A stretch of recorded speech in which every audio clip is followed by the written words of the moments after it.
The workplace is changing, and that is because of the new workforce, Generation Z. I'm sorry, I have no idea what happened to my voice just now. This isn't a movie trailer, but these are tips for working with Generation Z. Embrace technology. Generation Z is the first fully digital generation, with a significant portion of their interactions with the world being digital, either on social media or the internet in general. Your organization should make sure it has an engaging online and social presence. If not, your Gen Z employees will feel out of place in your prehistoric-looking organization, and they will probably abandon ship. Work and feedback. Gen Z is a highly socially conscious generation with a strong desire to give back and participate in social programs through their place of work.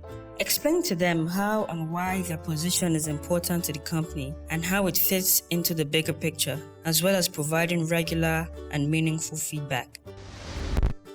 Avoid micromanaging. Micromanagement is the ultimate controlling management style, and Generation Z as DIY generation. Gen Z individuals prefer to handle issues and find solutions themselves rather than being given the answer. If you choose to micromanage them, you can as well kiss them goodbye. I'm getting out of here! Notwithstanding, we should still leave open channels for communication just in case they get stuck and need your help. Embrace flexibility. The traditional workplace, where you sit at your desk, check off your to-do list, and you go home, is not going to work for your Gen Z employees. Take things a few steps further. Set up flexible hours, remote work, and the freedom to customize their role and duties. Companies need to be willing to explore flexibility within the workplace if they wish to keep Gen Z employees. Prioritize human connection.